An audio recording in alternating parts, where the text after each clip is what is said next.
It's the Opperman Report. And now, here is investigator Ed Opperman. Okay, welcome to the Opperman Report. I'm your host, private investigator Ed Opperman. You can find me at Opperman Investigations and Digital Forensic Consulting through my website, emailrevealer.com. You can just email me directly at oppermaninvestigations@gmail.com.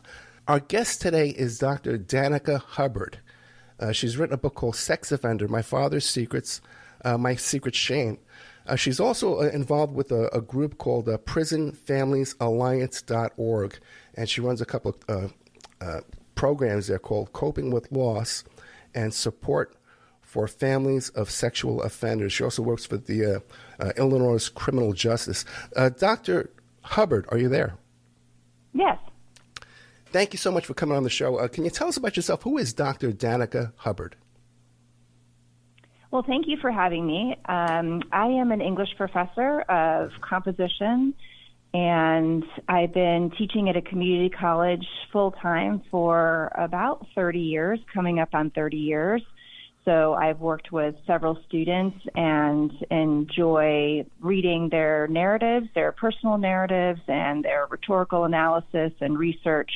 And a couple of years ago, I decided to take a big sip from the cup of courage and write my own personal narrative, a hybrid of academic research and my experience when my father was charged and convicted and sentenced and eventually went to a state prison in Wisconsin. And through that research, I bumped into the advocacy organization, Prison Families Alliance. I had never heard of it before. And it wasn't around that I knew of when my father went to prison in the year 2000. And I wish it was, because they're a special group of folks who get together via Zoom from across the country, and they have a loved one who is either in that sentencing process or in jail or in prison, state or federal, and they're struggling. They're the families and friends on the outside, and we say in the group it's almost as if you're outcarcerated instead of incarcerated, because you have that collateral damage that you're carrying. Your loved one committed a crime, but you are either stigmatized or looked upon negatively, or you have that shame that you carry because your loved one is imprisoned. So I work with that group, and I also develop curriculum with the criminology faculty and administration. I work with the Illinois Department of Juvenile Justice and Justice Studies programs to develop classes for students. And you said your dad was convicted in 2010? No, he was convicted in 2000. So he, in February of 2000, he pled guilty to 2 counts of first-degree sexual assault of a child. And the trial court at that time imposed and stayed a 30-year sentence on the first count and withheld the sentence on the second count, and then imposed 2 30-year terms of probation. And it's quite a story, but several years later, my father absconded from his probation in Georgia. He was granted a state transfer from the state of Wisconsin to the state of Georgia and violated his terms of probation. He went to Costa Rica, and he was extradited, and his probation was revoked on the second count, and he was returned to the trial court for an imposition of the sentence. Oh, so that's amazing. So he was given several suspended 30-year sentences and basically didn't have to serve any time. Oh, no, he did. Oh, okay. He did serve time. He did serve time for 17 years before he died of acute myeloid leukemia in a prison hospice in the state of Wisconsin. Yeah, but let me say that. But that's after he violated his conditions, right? Correct. So he went to jail for about a year. And then, yes, he was on probation in Wisconsin. He was granted this transfer to Georgia where his brother lived. And the terms of that, or some of the terms and conditions were that he register as a sex offender in the state of Georgia. He lived under his brother's roof and was employed, got a job, and as you're most likely familiar with the sex offender registry and the rules and regulations, I think there were 2 to 3 pages of rules in that he couldn't live in a certain mile radius of a school. He couldn't have his own personal computer. He couldn't live near a shopping mall. Again, all for the protection, with good reason, of children in that vicinity, in that area. So to get that kind of a deal, he was very fortunate. And to blow it is mind-blowing. Was he always like this kind of a reckless man his whole life? Well, I'm an only child, so you're talking to his only daughter. Yeah. I think that my father was a Dr. Jekyll and Mr. Hyde. I think there was definitely a fantasy and reality element to his life. I think he absolutely took a number of risks, and now that I discovered in the process of my research and writing this book that he offended not only once, where he was convicted and charged and sentenced and served time, but several times over the course of my childhood. And I didn't have any idea that he was committing these sexual deviations, these sexual crimes. He was hurting people. And I had no idea. And that obviously in and of itself is reckless and exploitive and disgusting behavior. And I did not know that about my father until I was around 31 years old. And how were you able to come to that conclusion in hindsight, like looking back and seeing the signs as an adult? Well, he confessed. He Okay. He acquiesced, and he was literally down on his knees. And it was a weekend. We were living in Illinois, my husband and myself. I had a 1-year-old daughter at the time who was napping upstairs. And we were in the living room, and he fell to his knees and confessed that he had hurt a 6-year-old girl. And it was like an out-of-body experience as a daughter listening to your father talk about this heinous, absolutely just unbelievable crime that he committed. And when it happened, again, I just was in complete denial. I couldn't believe it because I had only known my dad as a provider financially, as a buoyant, charismatic leader in the community. He was our softball coach in high school. He was a religious leader in the Catholic Church. He was a very successful corporate executive, both domestically and internationally. He worked for an office supply company. And I had this idea of who my dad was. And obviously that was completely shattered when he told me that he was a convicted, or he could be at that point. He wasn't convicted yet, but he was a sex offender. And you were 31 years old. I was 31 years old and had a daughter of my own. That was my next question. How old was your daughter? 1. Okay. She was a toddler. What about nieces, though, and nephews? Well, I married into a big family, so we had over 20 nieces and nephews. Oh, my God. And to my knowledge, on my husband's side, he did not violate any of those nieces or nephews, but through my research for the book, I did find out that he violated one of my family members who will remain anonymous. And I do write about her in my book because I interviewed her extensively.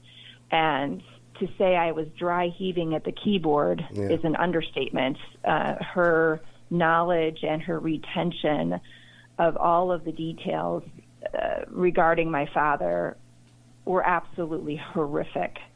I wouldn't wish that upon anyone. As a victim of sexual abuse myself, I have such empathy, such compassion, such radical compassion for victims of sex abuse. It's tragic. It can obviously change your whole trajectory of relationships and trust. And as an adult survivor of sexual abuse, when you live with those memories for such a long time, when you keep those secrets or when you carry that shame, it's very difficult to move on. That experience stays with you. That collateral damage, that shrapnel that you hold as a victim, stays with you throughout. And, you know, according to the RAIN group, the Rape, Abuse, and Incest National Network, one of the largest anti-sexual violence organizations in the country, statistically, every 9 minutes, a child is sexually assaulted in the United States. And 93% of those children know their perpetrator. So again, my father was violating my family, members of my family, and my friends. But I didn't know that until I started researching for the book. Well, on this day when you were 31 years old, you must have been traumatized beyond belief. How did you handle that? What did you seek? Did you seek out help right away? How did you handle that? Well, to say it was difficult to digest, again, the gravity of the situation is so large and beyond. Again, there were no signposts or indicators of his sex offending. And it was like a grieving process. And to back up a little bit, prior to my dad confessing his sex offense, one sex offense, by the way, he didn't confess to all. And there are, I'm sure, many I don't know of to this day and will never know of. But my mother had died of cancer, and that grieving process was similar in my experience to my father admitting that he was a sex offender. But clearly, I did not get the support that I did with my mother when she was diagnosed of physical ailments. I, through my research, have found out that sex offending is a legal term, but pedophilia is a clinical term. And a pedophile is someone sexually attracted to prepubescent children. And it's classified as a mental disorder. It's in the DSM-5, the Diagnostic and Statistical Manual of Mental Disorders. And I say now that my father died of a mental illness and my mother died of a physical illness. And trying to wrap my head around that mental illness was completely foreign and unfamiliar to me. So there was a grieving process. There still is, to be quite honest. 5 years post-mortem, my father died about 5 years ago. I still carry that grief. And it's a cycle of anger and denial and acceptance, and then cycling again, depending on the month or the day or the year of reflection or memory about my father and about our family. So I did seek out therapy.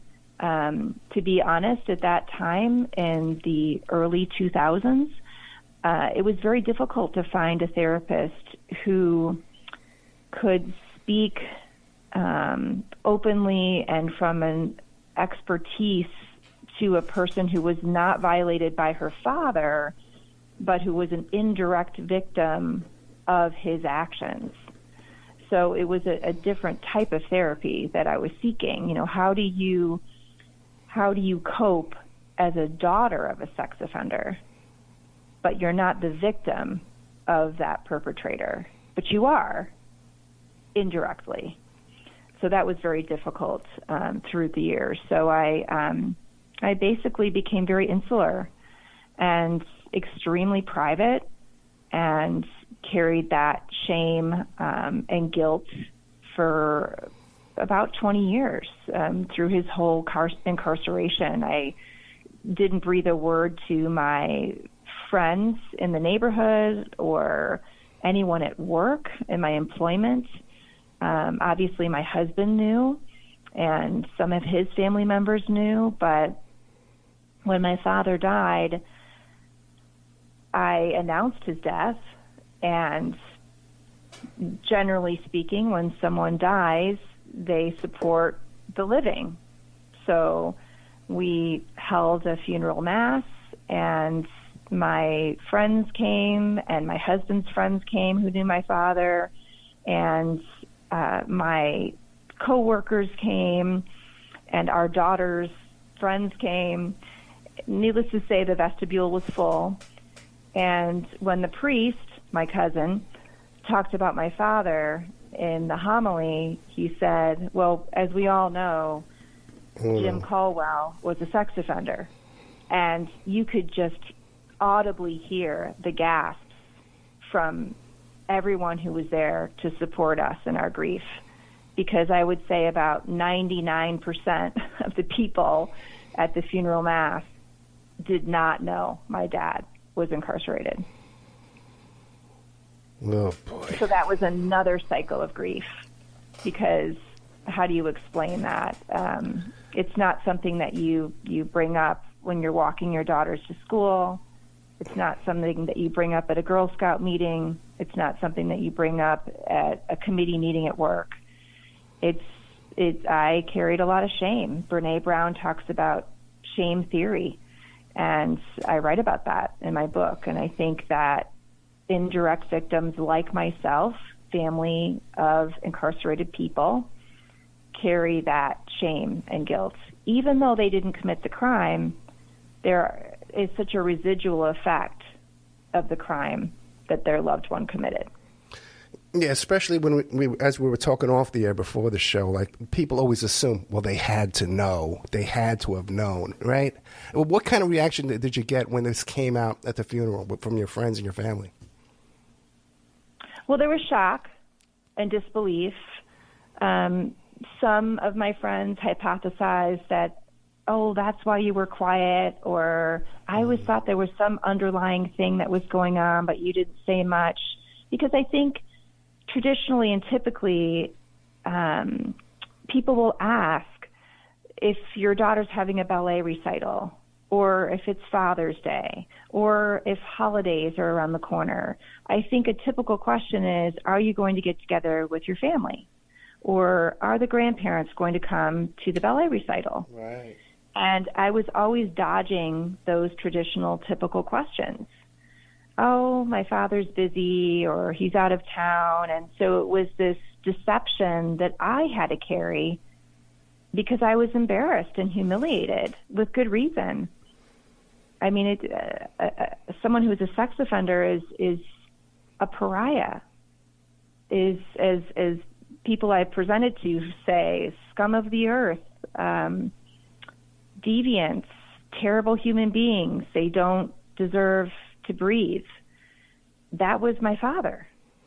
And it's a paradox, this relationship that of conflicting thoughts, of empathy and anger.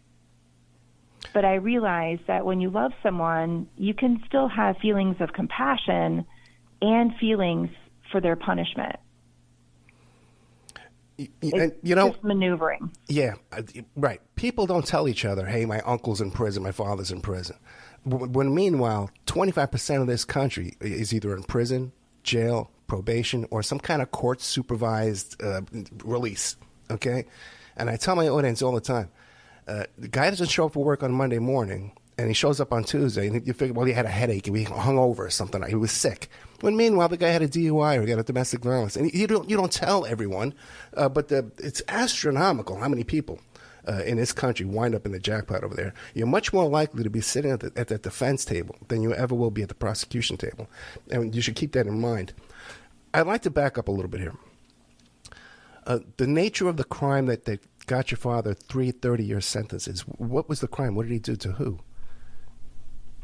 He sexually assaulted a 6-year-old girl. And I don't know all of the details of that sexual assault. I don't think I ever will know all of the details.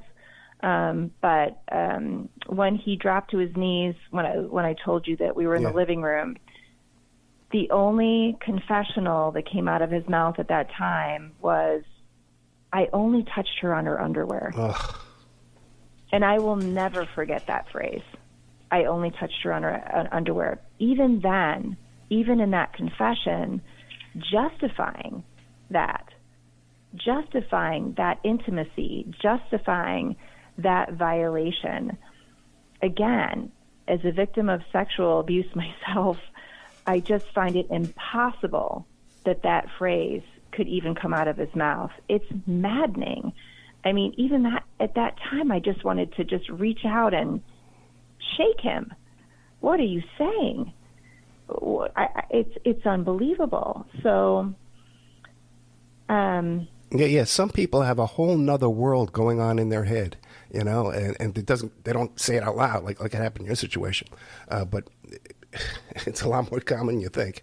Now, you were 31 years old when he confesses to you. I guess the initial reaction is, "I'm disgusted," but he's your dad. You must have rallied around him and tried to mediate the penalties for this, right? And help him with his case and stuff. Did you do that? Well, after he confessed, clearly the walk of going through that is so arduous and, again, unfamiliar to us, as I'm sure, hopefully, to many families. So you're trying to, again, grapple with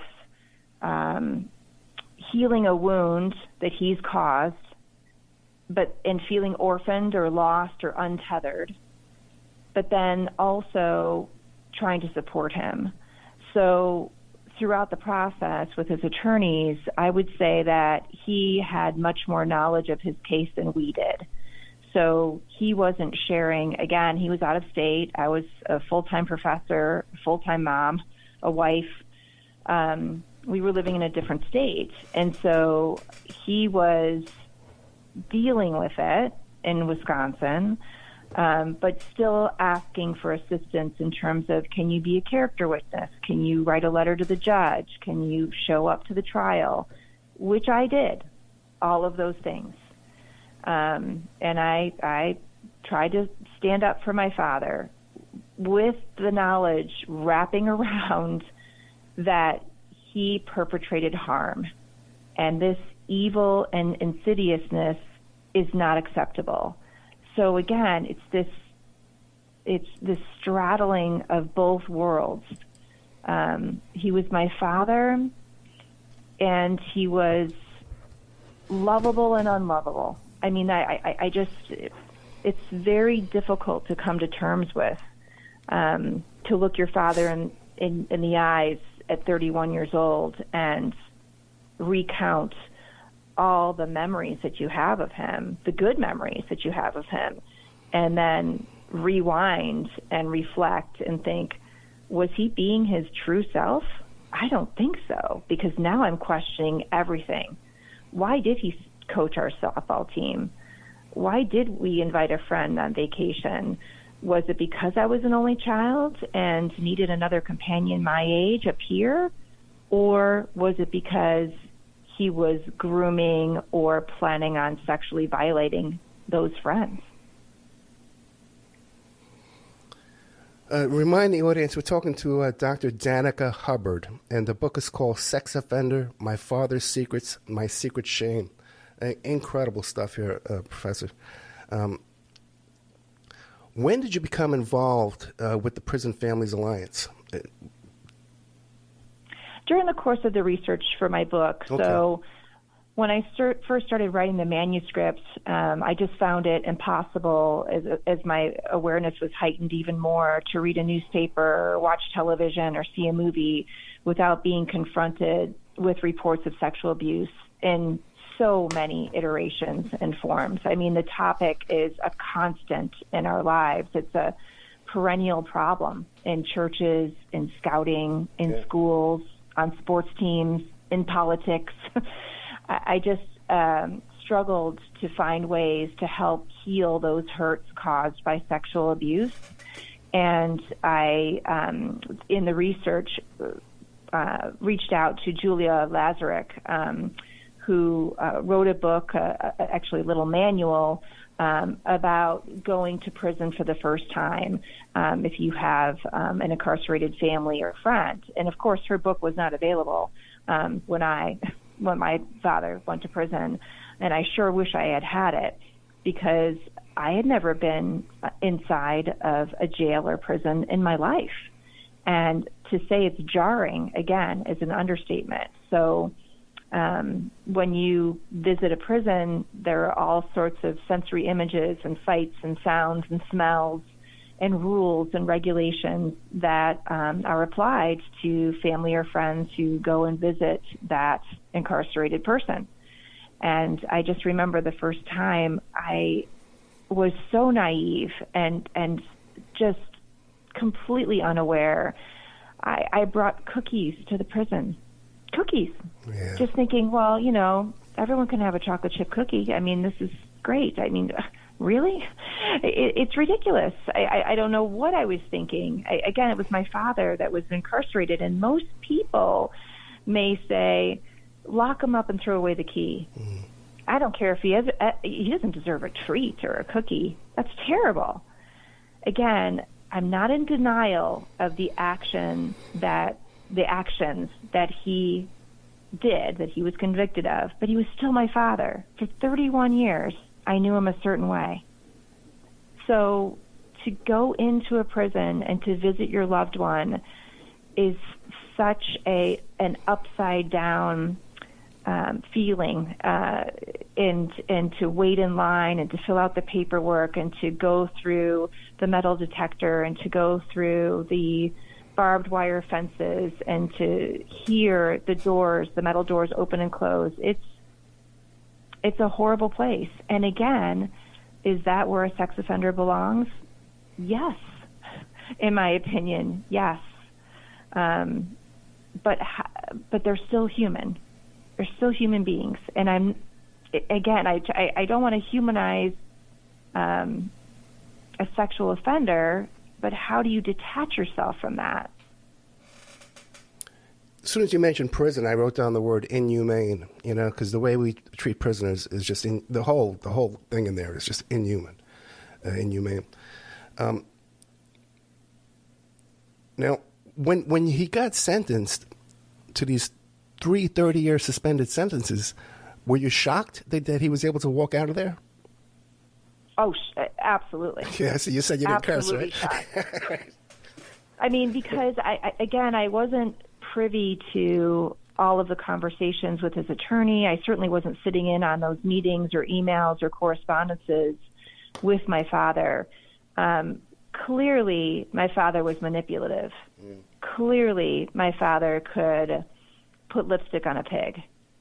Clearly, he had the skill set to maneuver and convince people, right? That's part of the grooming process in and of itself, is to exercise an authoritative mindset, is to convince people how great you are.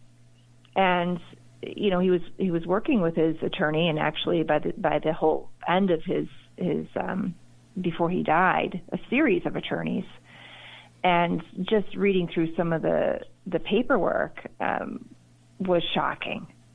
The Court of Appeals and the decisions and the date he filed them, and I wasn't aware of any of those appeals that he was filing, and I just thought, oh my gosh, really, you're still fighting this thing? I mean, it's a suspension of reality.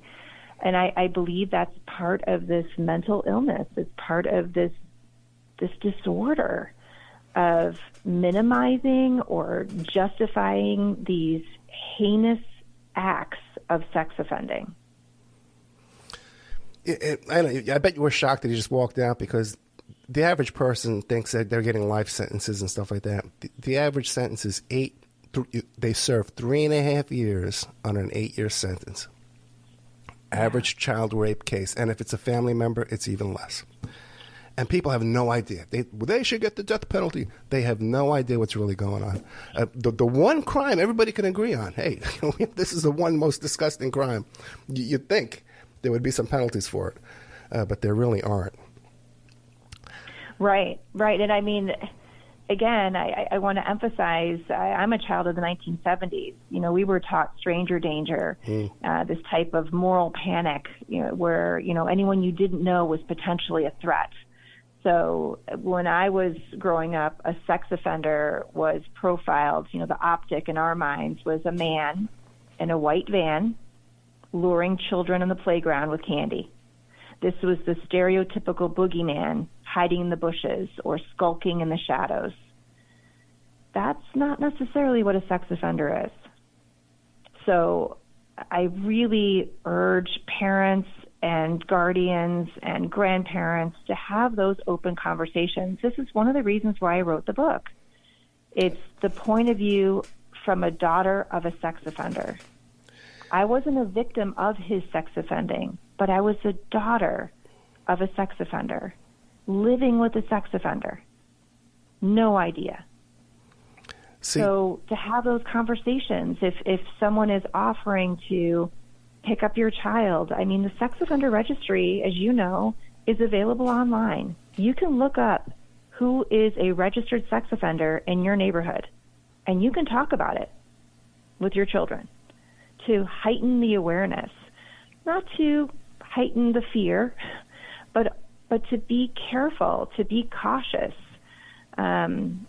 It's tragic to take away that innocence. It's so to carry that, again, that shrapnel for so long because of that sex offense is tragic. Yeah, and they have pictures and addresses on that registry, so you might even recognize someone from your neighborhood who's hanging around the park or something. You can keep an eye on that kind of stuff yourself. But you said you wrote the book, and the question I wrote down was book bullseye. When you write this book, you're putting a bullseye in yourself that your students know now, your coworkers know, a lot of people who didn't know before now know. What motivated you to do that? What made you take it so serious? It's easier to hide. Well, I didn't have to ever talk about it again, especially when he died. Yeah. I never had to talk about it again because I felt safe after that. Yeah. He can't hurt anyone any longer. He's dead. Because even when he was incarcerated, I thought, oh my goodness, what if he's released? I have 2 daughters. What if he continues to offend when he's released? Even to the point of what if he is granted compassionate release, which made me feel horrible. Here he's dying of acute myeloid leukemia, and I have a whole chapter on health as a geriatric sex offender going in at the age of 60, all the health problems and issues that he suffered while in prison.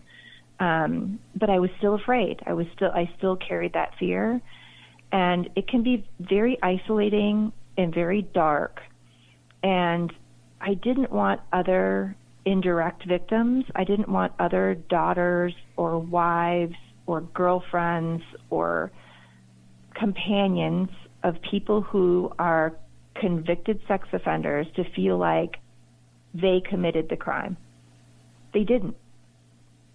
And I finally found my voice without shaking to talk about that, to talk about know the prisms, know the layers, know the tiers, identify or try to what a sex offender is, and be aware of that.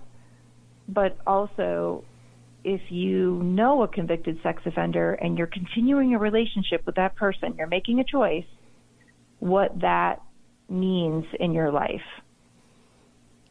And I wrote it for, trying to resolve, trying to search for wholeness, heal a wound, or redeem some part of myself that had been lost, and to try to give a voice to what had been silenced. Once again, we're talking to Dr. Danica Hubbard. The book is Sex Offender, My Father's Secrets, My Secret Shame. Go to prisonfamiliesalliance.org. There's a couple of programs there, coping with loss and support for families of sexual offenders, if you fit into this category. In your studies, did you find that there are family members and friends and spouses that look the other way? Yes, because I think it is more common than not to have potentially a pedophile, and I make the distinction in terms, right? A sex offender, as you know, is a legal term.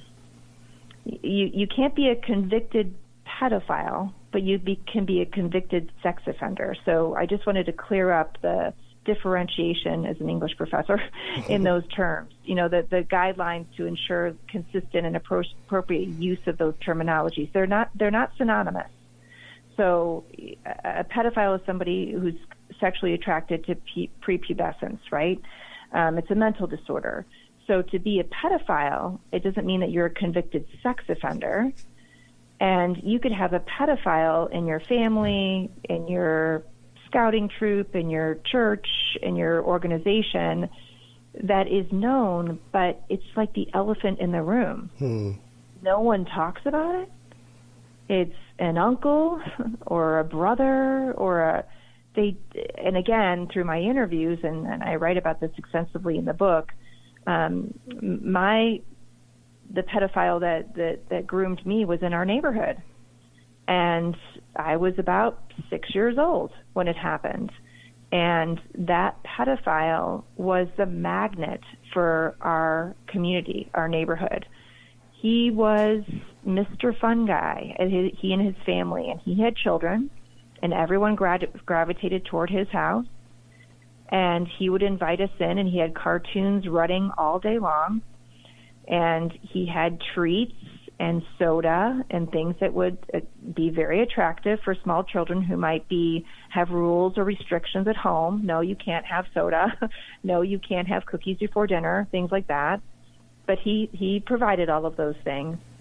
And my interaction as a 6-year-old with him was I knocked on the door in the neighborhood like I often did and wanted to play with his children. He was half a block away, and he answered the door and said they weren't home yet. And I had been in that house so many times before. I thought nothing of it, walking in with an adult, with a trusted authority figure, waiting for his children to come home. And of course, the cartoons were running and the treats were available, so I was a happy 6-year-old. He went upstairs, and I don't know how much time later, but he called down from the upstairs bathroom, can you come up here, Danica? Can you come up here? And as a 6-year-old, I thought, well, I mean, I'm in the middle of my cartoon, so I really don't want to tear myself away. And what do you mean, can I come upstairs? I don't understand that. But again, he was an authority figure and an adult, and I was a rule follower, so I went upstairs. And he kept calling my name. I walked into the bathroom. He was completely naked. And again, as a 6-year-old, what a scene to see genitals and this adult that you know and is trusted. And I thought, oh my, and he said, no, wait. If you touch me, you can have another treat. You can have another Coke. You can have another soda. And I just ran. I just ran. That was my instinct. That was my fight or flight. And I didn't tell my parents. I didn't run home and tell my parents because I didn't know what to do. I was confused. I was baffled. I was repulsed. I was ashamed. Should I have done what he told me to do? What do I do? And I think that happens a lot. And that was someone grooming me. That wasn't someone on top of me, violating me. I mean, that's a completely different level of sexual abuse and pedophilia. Yeah, it's all so crazy and upside down because a little kid in the neighborhood should be able to knock on our neighbor's door, a trusted neighbor, you've been there before, and not be a target of this kind of... It's just, everything's just so upside down. And things have just changed so much, too. And I'm 60 years old myself. It's changed so much. What has the public's reaction been to your book when you've come public?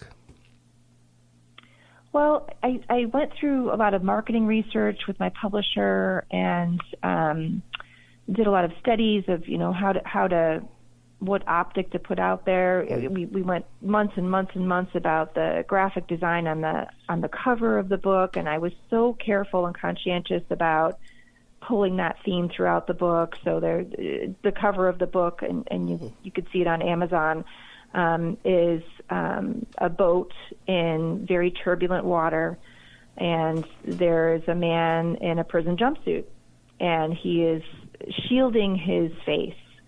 And then there is a younger woman or girl in the back of the boat, and that is a portrayal of my father going forward, shielding himself, and me in the back of the boat reaching my hand out for help or assistance. And I think that picture, that visualization, that cover is a representation of we're in the same boat. I don't want to be in this boat with you. I'm not even facing you. I'm facing the back. I'm trying to plan my escape from you, but I'm still there. And he's moving forward to this turbulent water. So every chapter of the book has this nautical theme about moving through rough waters and trying to tread water and trying to survive, basically. So with that, when I put it out into the world, which was January of last year, January of 2021, oh my goodness, it was difficult. It was, I held my breath. I didn't know what to expect. I was very nervous and trepidatious and waiting for I don't know what. But it was so well received because shortly after I put it out, I am in the academic community, and I started having invitations to criminology classes and sociology classes. I spoke to a victimization class, and some of my presentations are supposed to be about an hour. An hour would turn into 3 hours. Mm-hmm. Students who were studying to be social workers, nurses, DCFS staff, future attorneys, future corrections officers, had poignant questions about the perpetrator because I was giving them a different view of a daughter of a sex offender and what that may look like. It was different than anything that they'd studied in their victimization class. So that was an avalanche of curiosity and questioning and analysis, and I am very comfortable in that environment. So I spoke with University of Illinois Chicago and North Central College and Eastern Illinois University and on and on. I spoke to the Prevent Child Abuse America organization, which, by the way, the proceeds of my book are donated to that nonprofit 501c3 organization to assist and to heighten awareness of child abuse in this country. So it was warmly received. I did quite a few book signings. There's a bookstore called Anderson's Bookstore in Naperville, Illinois, where I did a book signing that was packed. I've done book signings in Michigan at local stores and larger stores. So in that marketing and publicity blitz, it's been a very well-received book. I've done podcasts and magazine articles, etc. However, recently I did a YouTube channel interview in Los Angeles, California, and that had a much wider reach, as I'm sure that your radio program does. And there were different viewpoints, which I am receptive to, that I'm open to. Victims came forward, not of my father's, but victims of sexual abuse, and it can be so triggering. I mean, obviously this is a lightning rod subject. And that agitation or numbness or disassociation of putting a sex offender in a certain category and just shoving it away is obviously a reaction that is warranted. I am in full support of victims of sexual abuse, again, being a victim myself. But there's also a lot of confusion and spewing hate and things of that nature that were very uncomfortable because of the book, because, again, it was a much, much larger audience. And I just go back to sharing information. This is a hybrid of my personal narrative and academic research. I'm fully aware that it is a sensitive and taboo subject. I realize that it can cause distress. Certainly it did for me. But I hope there is some form of gratitude in telling my story, that it sheds light on anyone who has suffered harm or perpetrated harm and is in need of support and healing. Since you've been exposed to all this new information since releasing the book, any plans on a follow-up book? I'd like to do a follow-up book. So many people have asked that. I've actually been asked also to do an audio recording of the book, because the book is available in paper form on Amazon. It's also available in electronic form on a Kindle to download. But I'm thinking quite strongly about doing an audio version of the book as well. I'd like to do a follow-up book because there has been so many questions about this subject, and it has opened the dialogue, and that was really the purpose, and most of the intention of the book was to spread that awareness. So once again, we've been talking to Dr. Danica Hubbard. The book is Sex Offender, My Father's Secrets, My Secret Shame. Now, with this PrisonFamiliesAlliance.org and these programs, Coping with Loss and Support for Families of Sexual Offenders, what type of people would you like to invite to participate? Well, it's open. It's an open Zoom call, and it's on the website, the pfa.org website. And anyone can join. We, knock on wood, have not had issues. But we have had social workers, we have had attorneys, mostly families. Quite recently, I found that there's been a spike in mothers who come to these peer group support sessions. And they are mothers of young men, their sons, who are either convicted sex offenders or who are waiting for sentencing or are in that process. And it's tied to online behavior. Yep. It's tied to misuse of technology. And I don't know the granular details of that. I'm certainly not an expert in the online component of that. But it is, again, another level of sex offending. And these young men, with good reason, are being tried and convicted. I often share a story in my presentations about a Netflix documentary or docuseries called Cheer. And there is a young man in this docuseries about a cheerleading team, a community college cheerleading team in Texas. His name is Jerry Harris. And he was charged with the production of child pornography. And he pled guilty on these federal charges related to soliciting child sex abuse imagery and illegal sexual conduct with minors. He was a beloved character on this Netflix docuseries, primarily for his boisterous personality and his heartwarming backstory. In fact, he lived in Naperville, Illinois.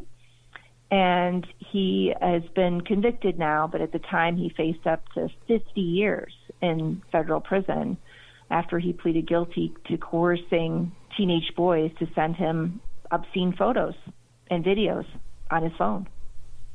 And at that time, Jerry Harris was 22 years old. And with the addiction we have to these phones now, that's it's only going to get worse. But your last thought, we only have a couple of minutes left.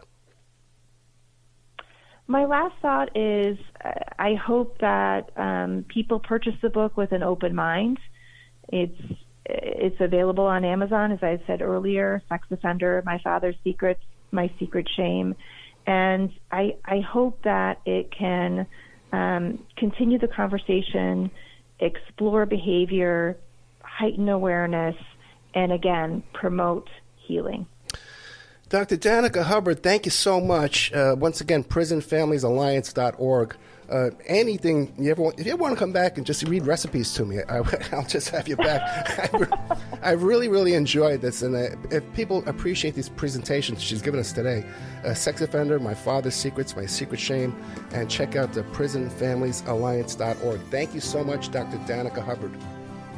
Thank you. Good night. Bye-bye.